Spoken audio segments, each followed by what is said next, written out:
creem. Portanto, nesse momento, eu convido você a olhar para o texto, Naum, capítulo 2, do versículo 1 ao versículo de número 13, que diz assim a palavra de Deus. O destruidor sobe contra ti, ó Nínive, guarda a fortaleza e vigia o caminho, fortalece os lombos, reúne todas as tuas forças. Porque o Senhor restaura a glória de Jacó, como a glória de Israel, porque saqueadores os saquearam e destruíram os seus sarmentos. Os escudos dos seus heróis são vermelhos, os homens valentes vestem escarlata. Cintila o aço dos carros no dia do seu aparelhamento e vibram as lanças. Os carros passam furiosamente pelas ruas e se cruzam velozes pelas praças. Parecem tochas, correm como relâmpago. Os nobres são chamados, mas tropeçam em seu caminho, apressam-se para chegar ao muro e já encontram o testudo inimigo armado. As comportas dos rios se abrem e o palácio é destruído. Está decretado, a cidade rainha está despida e levada em cativeiro. As suas servas gemem como pombas e batem no peito. Nínive, desde que existe, tem sido como um açude de águas, mas agora fogem. Parai, parai, clama-se, mas ninguém se volta. Versículo 9. Saqueai a prata, saqueai o ouro, porque não se acabam os tesouros. Há abastança de todo objeto desejável. Há vacuidade, desolação, ruína, o coração se derrete, os joelhos tremem, todos os lombos, a angústia, e o rosto de todos eles empalidece. Onde está agora o covil dos leões e o lugar do pasto dos leõezinhos? Onde passeavam o leão, a leoa e o filhote do leão, sem que ninguém os espantasse. O leão arrebatava o bastante para os seus filhotes, estrangulava a presa para as suas leoas e enchia de vítimas as suas cavernas e os seus covis de rapina. Eis que eu estou contra ti, diz o Senhor dos Exércitos. Queimarei na fumaça os teus carros, a espada devorará os teus leõezinhos, arrancarei da terra a tua presa, e já não se ouvirá a voz dos teus embaixadores. Feche os seus olhos, vamos orar. Senhor Deus, amado Pai, nós lemos a tua palavra e te suplicamos, ó Deus, nesse momento, fala ao nosso coração mediante o teu evangelho, mediante a tua palavra. Cativa, Senhor Deus, a nossa mente em ti. Que nada, Senhor Deus, absolutamente nada, nos tire a atenção de ti. Mas que possamos, ó Pai, neste momento, ouvirmos a tua palavra e termos a convicção de que nós estamos ouvindo não a voz de um homem, não a voz de uma pessoa, mas mediante a pregação fiel da tua palavra, possamos ter a convicção de que estamos ouvindo a voz do Supremo Pastor, do nosso Redentor, do nosso Salvador. Que possamos, ó Pai, retornarmos para as nossas casas convictos de que ouvimos a tua palavra, de que ouvimos a tua voz. Ó Senhor Deus, que a tua palavra seja a resposta do Senhor para as nossas perguntas, para as nossas questões. Que a tua palavra, Senhor Deus, venha sobre nós, trazendo avivamento espiritual, exortações da tua palavra contra os nossos pecados. Que a tua palavra nos console mediante as adversidades da vida e traga esperança para a tua igreja. Assim nós oramos, ó Deus, convictos, em nome de Jesus, convictos de que mediante a tua palavra e o teu evangelho, nós seremos edificados e alicerçados em tua palavra. Assim, Pai amado, nós oramos em nome de Cristo Jesus. Amém. Amém. Meus irmãos, o pastor Augusto Nicodemos Lopes, escreveu certa vez um livro intitulado E se Deus for contra nós? E se Deus for contra nós? Esse livro trata da realidade, da verdade de que Deus é também contra pecadores. O livro do profeta Naum fala exatamente isso, de Deus se levantando contra uma nação, de Deus se levantando contra um povo. Se você perceber, esse capítulo 2, ele termina no versículo 13, o profeta Naum dizendo: eis que eu estou contra ti, diz o Senhor. Ou seja, é como se Deus estivesse tomando a boca do profeta Naum, e na primeira pessoa ele diz: eu estou contra ti, diz o Senhor dos exércitos. Eu estou contra ti. Muito se fala, que Deus é por nós, que Deus está por nós, que Deus luta por nós, mas também nós não podemos esquecer da realidade que Deus se levanta também contra pecadores. O profeta Naum foi levantado por Deus para ser boca de Deus contra a cidade de Nínive. E nós já vimos isso.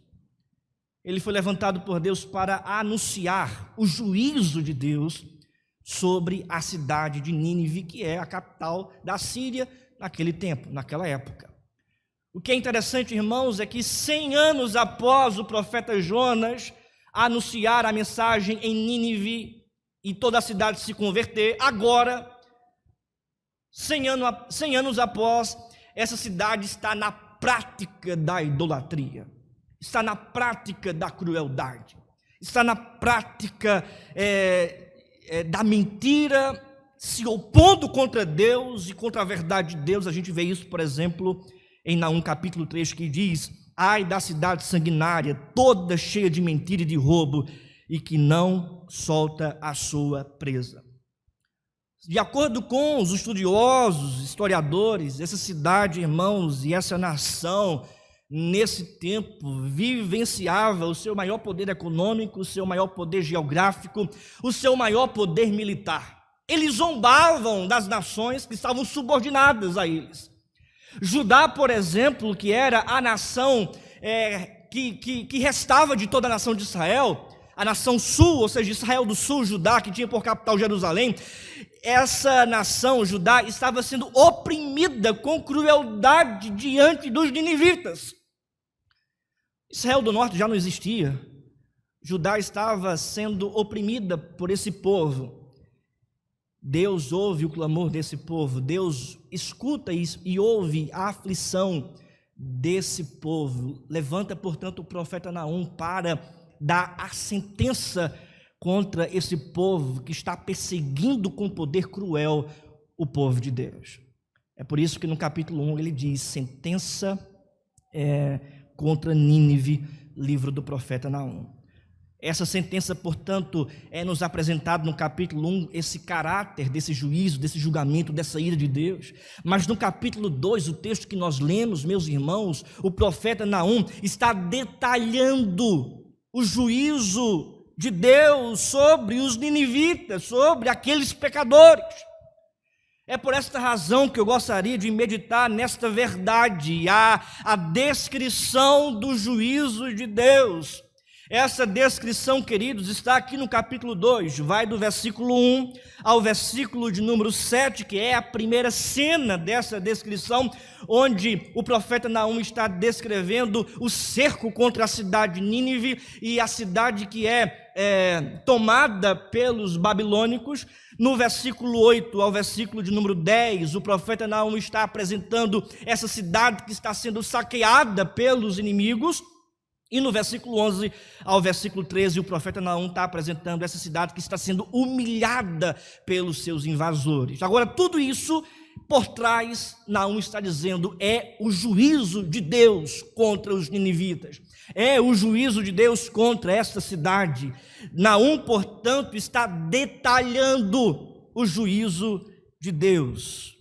A descrição aqui é apresentada do juízo de Deus. E esse é o tema, a descrição do juízo de Deus. E a primeira verdade, queridos, é que o juízo de Deus é inevitável. O juízo de Deus é inevitável. Acompanhe comigo o versículo 1. Mantenha a sua Bíblia aberta em Naum. Assim diz a palavra: o destruidor sobe contra ti, ó Nínive, guarda a fortaleza, vigia o caminho, fortalece os lombos, reúne todas as tuas forças. Versículo 2, vamos ler juntos, igreja, em uma só voz. Porque o Senhor restaura.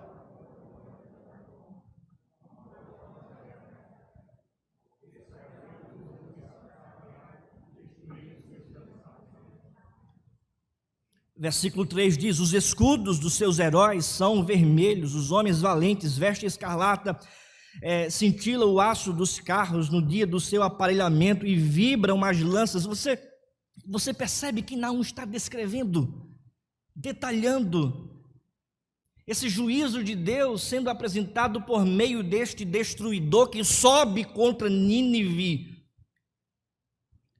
que avança e cerca a cidade de Nínive e que toma essa cidade. Veja o versículo 4: os carros passam furiosamente pelas ruas e se cruzam velozes pelas praças, parecem tochas, correm como relâmpago. Os nobres são chamados, mas tropeçam em seu caminho, apressam-se para chegar ao muro e já encontra o testudo inimigo armado. As comportas dos rios se abrem e o palácio é destruído. Naum, portanto, está descrevendo esses inimigos que cercam a cidade de Nínive, que invadem essa cidade, que destroem essa cidade, que tomam essa cidade. E isso, irmãos, aponta para uma verdade inquestionável nas Sagradas Escrituras: que o juízo de Deus é inevitável. Não tem para onde Nínive correr. Não tem para onde os ninivitas, os assírios, estabelecerem algum tipo de fortaleza, de muro.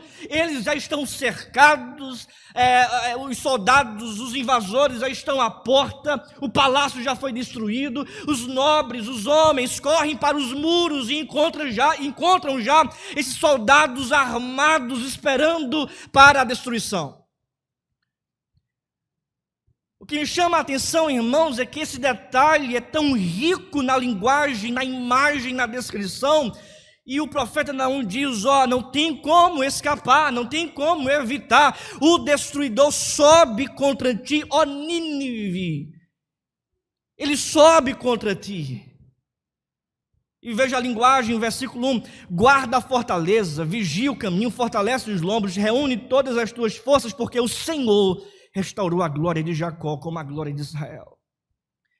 Em outras palavras, o profeta Naum está dizendo: vocês podem se reunir, vocês podem guardar a fortaleza, vocês podem tentar vigiar o caminho, fortalecer os lombos, vocês podem reunir todas as forças de vocês, mas não adianta. O destruidor já subiu, Deus já sentenciou, Deus já manifestou esse decreto.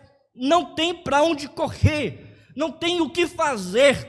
Vocês podem buscar refúgio nas coisas deste mundo, na fortaleza de vocês, naquilo que vocês têm, no poder, no dinheiro, ou seja, nada vocês podem fazer, porque o Senhor já decretou, o Senhor já restaura a glória de Jacó e a glória de Israel. Jacó, irmãos, Israel aqui está sendo... eles estão sendo oprimidos pelos ninivitas, eles estão sendo humilhados pelos ninivitas, eles estavam sendo subjugados por esse povo, e agora Deus diz por meio da boca do profeta Naum: a glória do meu povo vai ser restaurada. Eu vou restaurar, vou libertar, eu vou transformar, eu vou edificar, eu vou trazer de volta o meu povo, porque eu destruirei vocês, eu sentenciei vocês à destruição. O juízo chegou sobre vocês. O destruidor sobe contra ti, ó Nínive. E perceba no versículo 7, o profeta Naum diz: está o quê? Decretado. A cidade rainha está despida e levada em cativeiro, suas servas gemem como pombas e batem no peito. Nínive, desde que existe, tem sido como um açude de águas, mas agora fogem. O profeta Naum termina essa sentença no versículo 7, dizendo, essa primeira parte: está decretado, a cidade rainha está despida. A cidade rainha, irmãos, é uma referência à própria Nínive. Ela está despida, ou seja, ela foi destruída, ela foi arrancada, tomada. Os invasores vieram e despiram essa cidade. Isso é uma referência às invasões de guerra, porque quando um império ia e destruía um outro império, os inimigos derrotados, eles eram despidos e acorrentados e expostos em praça pública. Agora, o inimigo que fazia isso recebe essa mesma recompensa da parte de Deus, da ira de Deus, dizendo: vocês agora estão despidos, envergonhados, expostos pelo mundo inteiro. Isso, irmãos, é uma profecia. De acordo com alguns historiadores, estudiosos, comentando esse texto, isso iria acontecer algumas décadas à frente. E aconteceu. Quando nós olhamos para a história geral, de qualquer livro de história, nós vamos perceber que a Síria, a cidade de Nínive, foi destruída pelos babilônios. Veja, Deus manifestou o seu juízo, e descrevendo esse juízo, o profeta Naum diz: o juízo chegou, a cidade está cercada, a cidade será tomada. O juízo, portanto, de Deus é inevitável. Meu querido irmão, olhe para mim aqui um instante. Deus não vai inocentar o culpado. Deus não tomará de graça, não deixará avio. Deus não vai lavar as mãos diante daqueles que vivem em pecado, diante daqueles que estão se embriagando com os prazeres deste mundo. O juízo de Deus vai chegar, a manifestação da ira do Senhor vai estourar.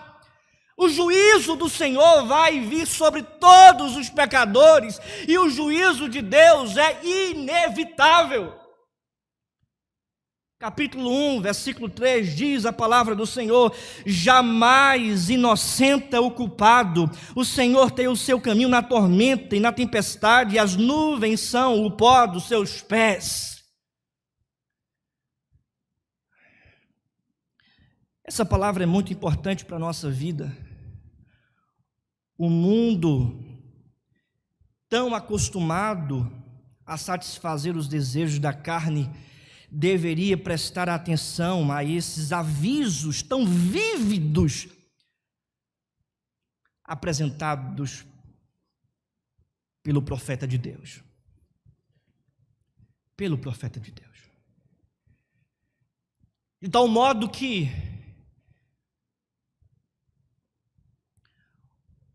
o que é mais trágico e terrível na história da humanidade e no tempo em que nós estamos vivendo, não é a pandemia, não é o Covid-19.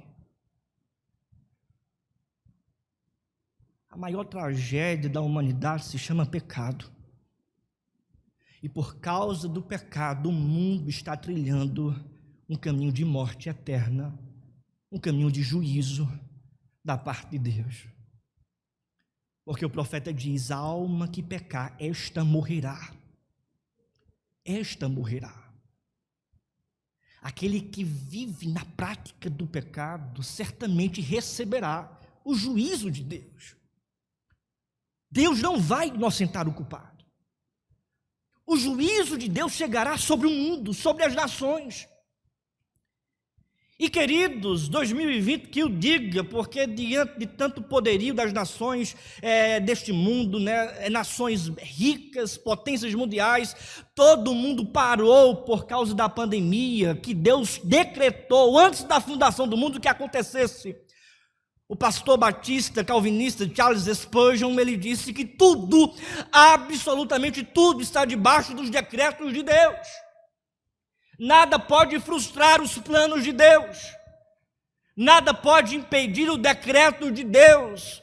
E a Bíblia apresenta, está decretado, a cidade vai cair, será despida, a Babilônia um dia vai cair, será despida, Cristo um dia voltará e vai julgar vivos e mortos, e todos aqueles que estão longe de Cristo, que estão afastados de Cristo, que estão vivendo na promiscuidade deste mundo, embriagados pela sua própria natureza carnal, eles serão julgados diante de Deus, de tal modo que o mundo mais precisa ouvir é a palavra do Evangelho, é a pregação do Evangelho de Cristo Jesus, que veio a este mundo e morreu pelos nossos pecados, de tal modo que todo aquele que crê em Jesus Cristo tem a vida eterna, não será julgado, não será condenado, mas recebe vida e salvação eterna em Cristo Jesus, e esta é a mensagem que o mundo mais precisa ouvir.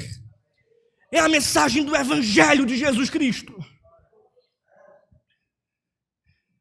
Não há outra mensagem mais importante. Não há outra notícia mais impactante. Eu sei, irmãos. Hoje foi noticiado. A vacina chegou, né, no Brasil. 2 vacinas foram aprovadas pela Anvisa. Glória a Deus por isso. Amém? Glória a Deus. Glória a Deus por isso. Providência de Deus. Está debaixo dos decretos do Senhor.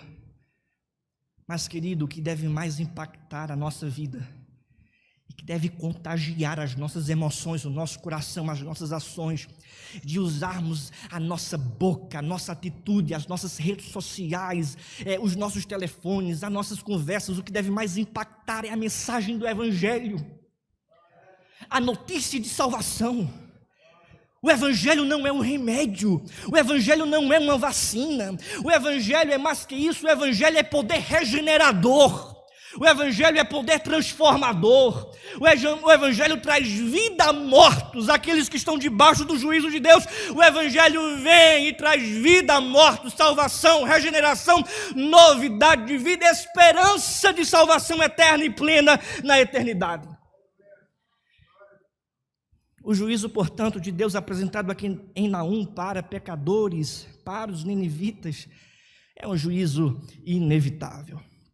1 Tessalonicenses capítulo 5, versículo 2 e 3 diz: vós mesmos estáis inteirados com precisão de que o dia do Senhor vem como ladrão da noite, quando andarem dizendo paz e segurança, eis que lhes sobrevirá repentina destruição, como vem as dores de parto a que está para dar à luz. De nenhum modo escaparão. De nenhum modo escaparão. Cristo retornará. Cristo voltará. E todos nós estaremos diante do Senhor. Segunda verdade sobre a descrição do juízo de Deus é que o juízo de Deus é avassalador. O juízo de Deus, irmãos, ele é avassalador. O texto está falando sobre essa descrição. É a ideia central do texto, a descrição do juízo de Deus. E essa descrição, portanto, é apresentada por Naum da seguinte forma: a cidade que é tomada, ou seja, esse juízo é inevitável. E a segunda verdade aqui, a segunda forma dessa descrição é que esse juízo é avassalador, ou seja, o inimigo, os invasores enviados de fato por Deus chegam, invadem, destroem, saqueiam, tiram tudo. Isso, queridos, é algo avassalador. Veja o que diz o texto, versículo 8. Vamos ler juntos o versículo 8? Vamos lá. Nínive, desde que existe, tem sido como um açude de águas, mas agora fogem. Parai, parai, clama-se, mas ninguém se volta. Versículo 9 diz o texto: saqueai a prata, saqueai o ouro, porque não se acabam os tesouros, há abastança de todo objeto desejável. Vacuidade, desolação, ruína, o coração se derrete, os joelhos tremem, em todos os lombos há angústia, e o rosto de todos eles empalidece. Esse juízo é avassalador. Há um saque dessa cidade, a cidade é saqueada, é destruída. Há desolação, vacuidade, há uma ruína. Perceba a linguagem no versículo 10, o coração se derrete, os joelhos tremem, em todos os lombos a angústia, e o rosto de todos eles empalidece. Foi isso, irmãos, que aconteceu anos à frente, quando a Babilônia invadiu a Síria e destruiu a cidade de Nínive. A cidade, que era uma potência, foi devastada. Alguns historiadores até afirmam que, durante anos, as pessoas que passavam por aquela cidade não sabiam que ali era uma cidade, porque já não existia mais nada. A cidade ela foi destruída. Queridos, o juízo de Deus, ele é avassalador. Palmer Robertson, um grande pastor, que escreveu o livro Cristo dos Pactos, ele até afirmou que é melhor que uma avalanche de pedras o cubra do que permanecer na presença daquele que tem indignação e ira contra ele. Em outras palavras, é melhor a morte do que permanecer sob o juízo, debaixo do juízo de Deus.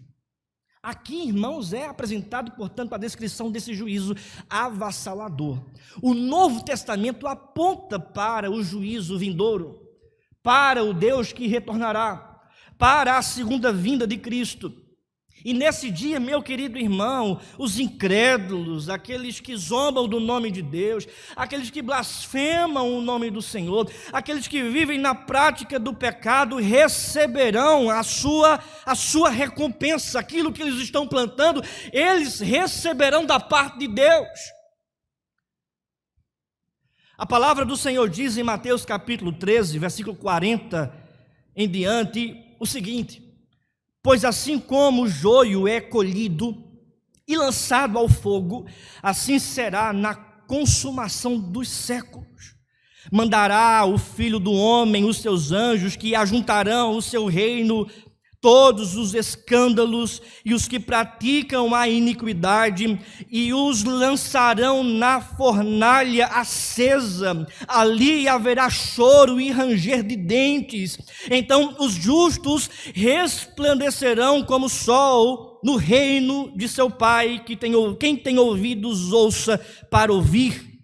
Mateus capítulo 13, versículo 48 ao 50 diz: e quando já está cheia, os pescadores arrastam-na para a praia, e assentados escolhem os bons para os cestos, e os ruins deitam fora. Versículo 49, assim será na consumação dos séculos. Sairão os anjos e separarão os maus dentre os justos, e os lançarão na fornalha acesa. Ali haverá choro e ranger de dentes. Ou seja, o que está sendo preparado para aqueles que se opõem contra Deus, que militam contra Deus, que vivem na prática daquilo que desagrada ao Senhor, aqueles que não confessam a Cristo como seu Senhor e Salvador, aqueles que não se rendem ao senhorio de Cristo, o que está sendo preparado para eles é um juízo avassalador da parte de Deus. O próprio Senhor Jesus Cristo disse isso em Mateus 25:41. Apartai-vos de mim, malditos, para o fogo eterno preparado para o diabo e os seus anjos. Deus não é de brincadeira. Deus não negocia o seu nome. Deus não negocia a sua lei. Deus não negocia a sua palavra. Deus é um Deus justo. Embora muito se fala de um Deus gracioso, de um Deus amoroso, nós não podemos ser imparciais nos atributos do Senhor. Ele é um Deus justo e julgará a todos. Meu querido irmão, o juízo de Deus, portanto, é avassalador. É avassalador. A terceira e última verdade é que o juízo de Deus, ele é superior. O juízo de Deus, descrito pelo profeta Naum, ele é superior.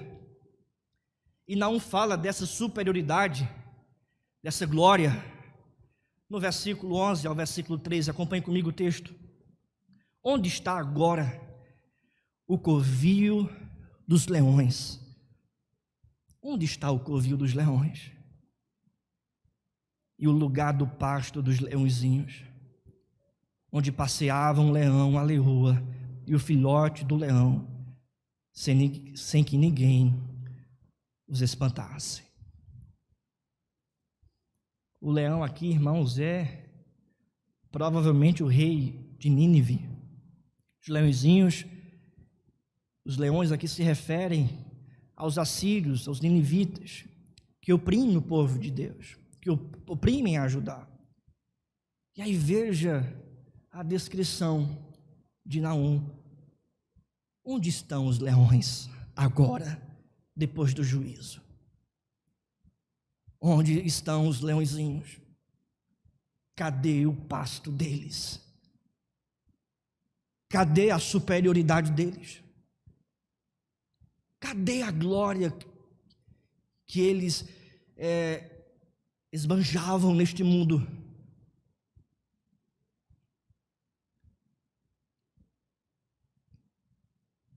Versículo 12: o leão arrebatava o bastante para os seus filhotes, estrangulava a presa para as suas leoas e enchia de vítimas as suas cavernas e os seus covis de rapina.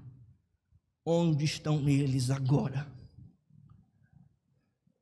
Onde estão estes que se levantam contra o Senhor?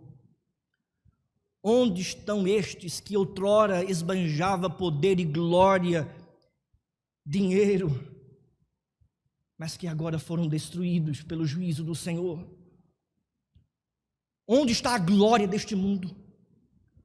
Onde estão aqueles que prosperam diante das injustiças, corrupções, diante de um povo oprimido?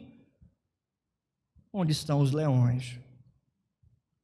Versículo 13, portanto, termina: eis que eu estou contra ti, diz o Senhor dos exércitos, queimarei na fumaça os teus carros, a espada devorará os teus leõezinhos, arrancarei da terra a tua presa, e já não se ouvirá a voz dos teus embaixadores. O que Deus está dizendo é que esses que manifestavam glória, que manifestavam poder, que zombavam do povo de Deus, que zombavam da igreja do Senhor, que perseguiam a igreja de Deus, estes leõezinhos, onde eles estão agora? Eles foram destruídos. O juízo de Deus chegou sobre a vida deles. Queimarei a fumaça dos teus carros, a espada devorará os teus leõezinhos, arrancarei da terra a tua presa, e já não ouvirá a voz dos teus embaixadores. A voz dos embaixadores aqui, ou seja, daqueles líderes da Síria que se levantavam com seus termos e oprimiam Israel. Aqueles que se levantavam com uma cultura que era contrária à cultura estabelecida e os princípios estabelecidos por Deus. Aqueles que se levantam e militam contra a verdade do Evangelho, contra a verdade do reino. A voz desses embaixadores não se ouvirá mais. O Senhor chegou. Eis que sou contra ti, diz a palavra de Deus. Queridos, o juízo de Deus, ele é superior, ou seja, estes que se banjavam, que se gabavam de superioridade, leões, que oprimiam as outras nações, estes agora foram subjugados por aquele que é superior, por aquele que é rei, aquele que se exaltava, aquele que se gloriava, agora foi humilhado, agora foi destruído. E aqueles que viviam na humilhação, que viviam apegados à palavra, à lei de Deus, e sendo humilhados pelo mundo, estes agora foram exaltados, foram agora glorificados, restaurados. Veja o que diz o versículo 2: porque o Senhor restaura a glória de Jacó, como a glória de Israel, porque saqueadores o saquearam e destruíram os seus sarmentos. Eu me lembro da parábola, do fariseu e do publicano. O fariseu prepotente, soberbo, orava dizendo para Deus: Deus, eu jejuo 2 vezes por semana, dou o dízimo de tudo quanto ganho, eu faço isso, faço aquilo, não sou como este publicano. O publicano já orava diferente. O publicano batia no peito dizendo: ó Deus, eu sou pecador, sê propício a mim que sou pecador. E Jesus, explicando essa parábola, diz que aquele que se exaltava, o fariseu, ele não foi justificado, ele foi condenado. Mas o publicano que se humilhou na presença de Deus, ele foi justificado. E aí Jesus termina a parábola dizendo: porque aquele que se exalta será humilhado, mas aquele que é humilhado, este será exaltado. É isso que Deus está apresentando aqui. O juízo de Deus contra aqueles que se exaltam e vivem contra o Senhor, militando contra Deus, porque Deus e o seu juízo é superior. Por fim, irmãos, 3 implicações. Primeira verdade: a descrição do juízo de Deus revela que Deus é absolutamente soberano. A descrição do juízo de Deus revela que Deus é absolutamente soberano. Deus é maior que Nínive, Deus é maior que Judá, Deus está sobre a Babilônia, Deus está conduzindo a história da humanidade na palma de suas mãos, e a gente percebe isso no texto. Porque nem a Babilônia servia ao Deus de Israel e nem Nínive servia ao Deus de Israel. Mas Deus usou a Babilônia para destruir a Assíria, Nínive, e libertar o povo de Israel dessa opressão, dessa dificuldade, desses termos apresentados. Deus levantou a Babilônia como juízo para manifestar a ira dele contra os assírios, contra a cidade de Nínive. Se isso não é soberania, o que é? Os ímpios estão debaixo da soberania de Deus, os crentes estão debaixo da soberania de Deus, tudo está debaixo da soberania de Deus, tudo está debaixo dos decretos de Deus.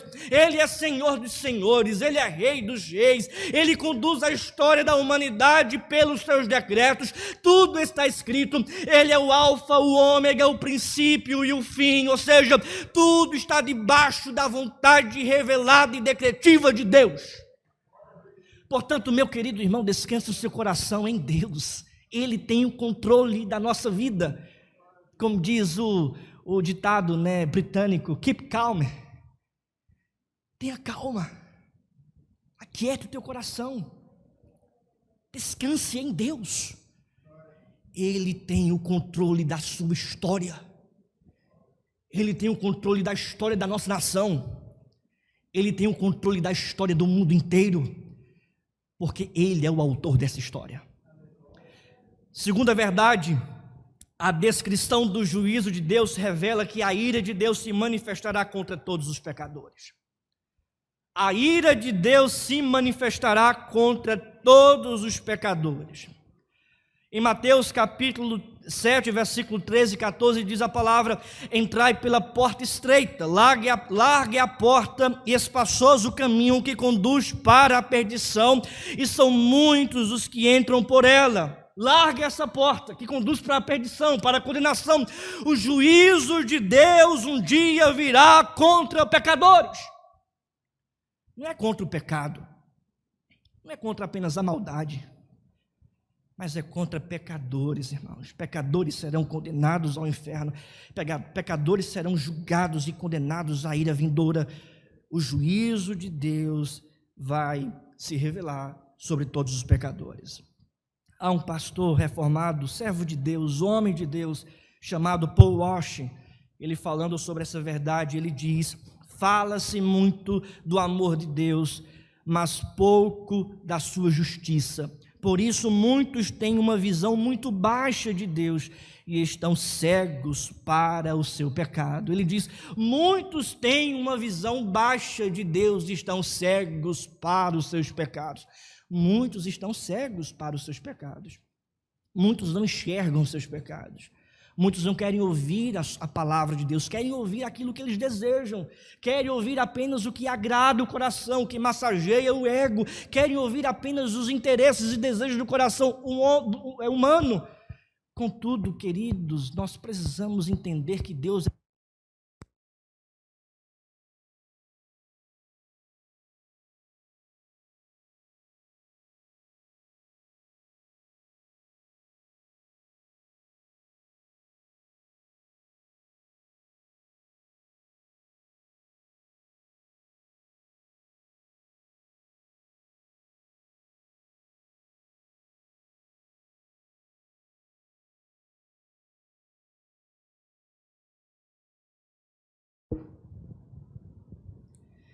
Nós precisamos enaltecer a grandeza de Deus e saber que Ele é o Rei e que Ele voltará com o seu reino e julgará pecadores.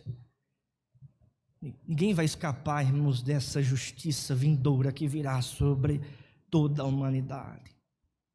E a terceira e última verdade, a descrição do juízo de Deus revela que nenhuma condenação há para aqueles que estão em Cristo Jesus. Nenhuma condenação há para aqueles que estão em Cristo Jesus. O texto, portanto, apresenta o alívio para o povo de Deus. A condenação não chegou e o juízo não chegou para Judá, para Israel. Pelo contrário, a glória de Israel foi restaurada, a glória de Jacó foi restaurada, o juízo não chegou para eles. O juízo de Deus vem para pecadores, vem para incrédulos, mas para o povo de Deus é alívio, é salvação, é vida eterna. Mas por que isso, irmãos? Porque todos nós sabemos que diante de Deus somos pecadores, que diante de Deus não há um justo sequer na face da terra. Todos pecaram e carecem da glória de Deus. Todos nós estávamos trilhando o caminho da morte eterna, do juízo eterno de Deus. Mas o que foi que aconteceu? A grande verdade do Evangelho é que o Pai enviou o seu unigênito Jesus Cristo para morrer pelos nossos pecados. Na cruz do Calvário, portanto, Cristo Jesus está recebendo a ira do Pai em nosso lugar. Cristo Jesus está sofrendo o juízo de Deus pelos nossos pecados. Cristo Jesus, irmãos, está bebendo o cálice total e pleno da ira de Deus que iria sobre todo o povo do Senhor.